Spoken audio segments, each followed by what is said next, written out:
Lagi bareng gue Ali di channel Asokat Story. Di video kali ini gue akan share sama kalian operasi Valkyrie, yaitu operasi untuk mengkudeta Hitler. Pada tahun 1943, Mayor Jenderal Tresko dia mencoba mengkudeta Hitler dengan cara memodifikasi bom yang diselipkan ke dalam botol. Ya kalau gue analogikan semacam botol wine ya.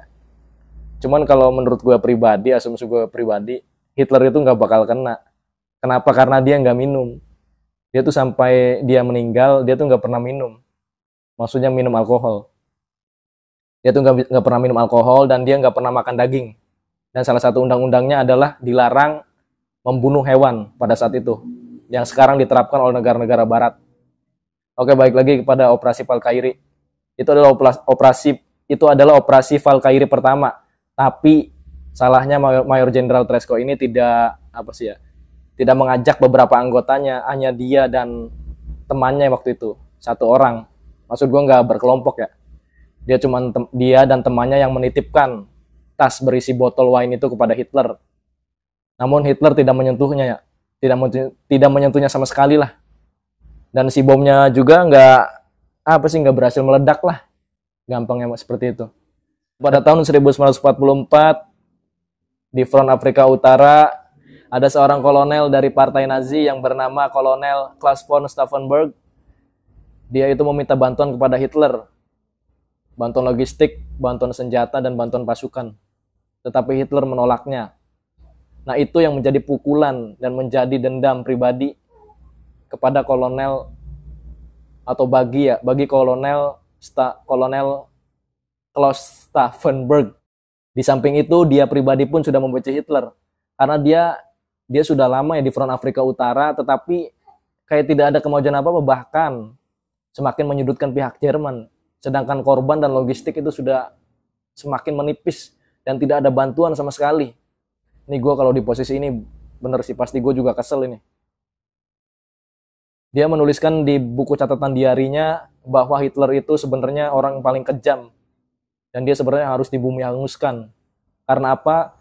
Dan dia telah membunuh banyak orang-orang yang tidak berdosa, khususnya kaum Yahudi pada saat itu. Kemudian Kolonel Klaus von Stauffenberg, di sini gue biar lebih enak lah manggilnya ya, Kolonel Klaus aja lah, Kolonel Klaus maksud gue ya. Kemudian Kolonel Klaus pun mengajak beberapa petinggi Nazi untuk mengkudeta Hitler dengan cara mengebom ya. Nah, pada saat itu Kolonel Klaus menghubungi petinggi-petingginya. Jadi di situ ada petinggi-petinggi partai Nazi, di antaranya ada yang ahli bom, terus ahli komunikasi, dan petinggi-petinggi dari prajurit SA ya. Dari pasukan SA maksud gue. Dan petinggi-petinggi dari SA. Untuk apa? Mereka untuk merapatkan dan untuk mengkudeta Hitler. Pokoknya lebih rinci lah. Nanti jam berapa, bomnya kayak gimana, harus dipasang di mana, dan nanti yang nganterin siapa, yang bawa siapa, pokoknya dibahas di situ tuh. Nah, setelah itu Hitler mengadakan rapat. Itu rapatnya tuh kayak di bunker kayak gitulah. Kayak di bunker. Nah, itu adalah sesuatu kabar gembira bagi mereka ya, yang ingin mengkudeta dan ingin menaruh bom di bawah meja rapat Hitler. Karena apa? Karena bomnya itu kan akan lebih cepat meledak di ruangan yang panas maksudnya. Panas maksudnya dalam arti nggak ada ventilasi lah. Kalau di bunker itu kan minim ventilasi, jadi lebih cepat. Nah, singkat cerita, nggak jadi ini, rapatnya nggak jadi di bunker. Melainkan di ruangan biasa, kayak ya ruangan kantor-kantor biasa lah. Jadi kan si bomnya itu kan agak lambat tuh. Cuman ya bodo amat pada saat itu ya. Kalau gua analogikan seperti ini. Bodo amat lah, yang penting Hitler kena, terus Hitler tewas. Intinya seperti itu ya. Nah, setelah itu Kolonel Klaus membawa koper yang berisi bom tersebut dan lebih tepatnya ya, dibawa oleh kayak ajudannya Hitler lah. Dibawa oleh ajudannya Hitler, terus ditaruh di samping Hitler tuh. Nah, setelah itu dipindahin lagi oleh si ajudan tersebut ya. Ya wajar aja lah, seorang ajudan pemimpin gede gitu ya, pemimpin gedean lah kayak macam presiden ya, nggak ada curiga ya, aneh banget gitu kan. Asumsi gue pribadi pasti mereka juga naruh curiga kan, walaupun yang naruhnya itu kan petinggi partainya juga. Nah, dipindahin ke, ya pokoknya jarak 1,5 meter lah dari meja Hitler rapat ya. Ini for your info nih. Meja yang dipakai juga itu sebenarnya meja apa sih? Meja anti ledakan lah. Karena Jerman kan udah lebih canggih daripada negara-negara lain. Meja itu kan meja anti ledakan juga tuh. Terus agak jauh dari posisi yang diinginkan. Rapat sedang berlangsung dan bom pun meledak. Nah, di situ senang banget tuh Kolonel Klaas.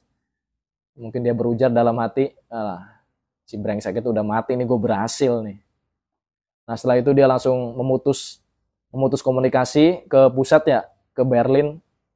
Pokoknya dia nyuruh temannya lagi, petinggi juga ya, bagian komunikasi, suruh diputus tuh. Suruh diputus, setelah itu kan dia bersama temannya yang menaiki mobil dan dia menuju Berlin ya, untuk merapatkan gimana lagi nih selanjutnya nih. Nah, sebelum nyampe Berlin, dia kan melewati penjagaan nih. Ada pos penjagaan nih maksud gue ya. Ada pos penjagaan. Nah, di situ yang ngejaganya curiga. Walaupun dia pangkatnya tinggi, tetap dia nggak bisa keluar. Nah, di situ dia juga nggak kehabisan akal tuh. Dia menelpon bagian komunikasi Berlin ya. Dan dia pun langsung kalang kabut. Dan si penjaga itu pun maksud gue ya langsung kalang kabut dan mempersilahkan dia untuk lewat. Nah, setelah itu dia nyampe Berlin. Di Berlin dia ketemu lagi dengan beberapa petinggi Nazi lagi untuk membicarakan gimana selanjutnya ya. Nah, selanjutnya ada beberapa fase ya, atau ada beberapa gerakan lagi lah. Yang pertama adalah memutus semua komunikasi ini, terutama Berlin. Berlin itu kan pusat ya. Kalau di kitanya mah Jakarta harus diputus dulu nih. Pokoknya mah kayak penjagaan harus disetting ulang lah, penjagaan, terus radio komunikasi harus disetting ulang sama si Kolonel Klaas ya. Nah, kemudian yang kedua adalah mengendalikan SS dan Gestapo. Siapa sih SS itu?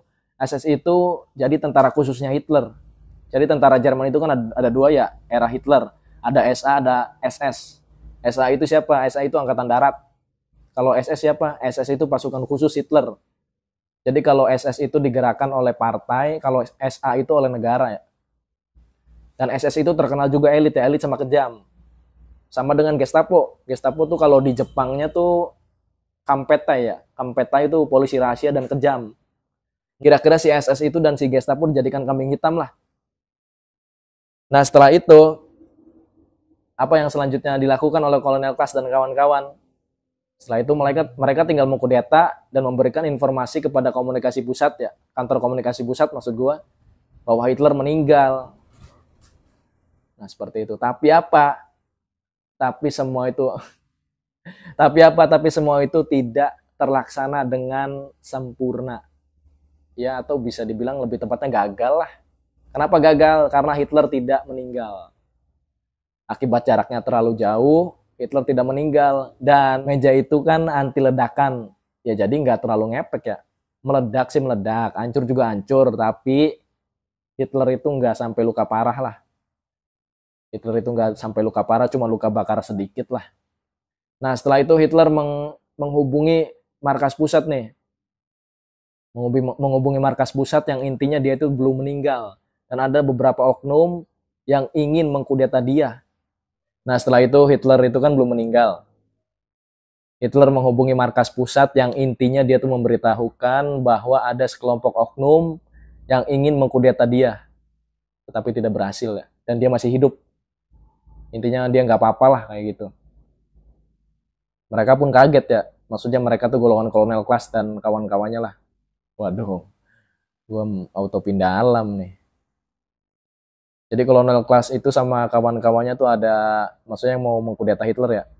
Ada sekitar 7 orangan lah. 7 orangan ya. Tapi di bawah itu juga banyak, cuman mereka nggak tahu detail lah. Yang tahu detailnya pokoknya ada 7 orang, itu otak pelakunya tuh ada 7 orang intinya. Jadi Kolonel Klaas itu sebelum Hitler menelpon kepada markas pusat, dia mengabarkan tidak apa-apa. Pada saat serangan bom tersebut, dia tuh sudah mewanti-wanti ya pada istri dan anak-anaknya. Pokoknya, lu jangan di sini lah, lu pergi aja. Barangkali gua nggak selamat. Seperti itu intinya. Pokoknya lu pergi aja yang jauh. Jangan di sini pokoknya. Dan istri dan anak-anaknya pun mensupport. Karena udah tahu lah, Hitler itu sebenarnya kayak, ya bisa dibilang orang yang egoisnya tinggi banget lah. Gak gak mikirin pasukannya ya, dia cuma memikirkan egonya dia doang. Mau pasukannya mati, mau pasukannya kelaparan, bodo amat intinya. Aduh itu gue miris banget sih bener. Karena kolonel Clash itu kan udah lama perang, terus kan di front Afrika itu kan panas, terus pasokan air juga kurang ya kan. Terus dipaksa suruh perang lagi. Ya kan dia nurut aja tuh, udah bertahun-tahun kan perang, panas. Cuman giliran dia minta logistik, minta pasukan, dia nggak dikasih ya. Aduh, auto kesel banget sih ini mah. Lanjut lagi ke yang tadi ya. Intinya Hitler tuh sudah memberitahu dan markas pusat pun sudah menerima informasi tersebut ya. Nah, di situ mulai pada ketar-ketir tuh orang-orang tuh. Maksudnya orang-orang yang ingin mengkudeta ya. Ditangkaplah mereka-mereka ini ya. Ada sekitar ya 7-8 orang lah. Termasuk kolonel Clash ya. Belum orang-orang yang tambahannya lah. Kayak misalkan pasukan-pasukan yang nggak tahu. Atau apa sih orang-orang yang bekerja di radio pusat ya. Jadi yang memberitahu di radio gitulah. Terus orang-orang yang kerja di surat kabar. Mereka juga ikuti eksekusi ya. Cuman mereka maksudnya nggak tahu detail lah. Cuman tetap aja mereka dieksekusi karena yang membantu kolonel Clash itu kan secara nggak langsung mereka juga. Nah singkat cerita mereka sudah dihukum mati dan Hitler pun kembali ya seperti biasa dia melanjutkan ambisinya untuk menaklukkan Eropa Barat dan Eropa Timur. Oke, terima kasih buat kalian yang sudah menyaksikan dari menit pertama sampai menit akhir. Buat lo yang suka dengan video gue, pastiin udah klik tombol subscribe dan logo bel yang ada di sampingnya. Gue Ali, kita ketemu di video berikutnya. Terima kasih, matur suwun, thank you, arigato.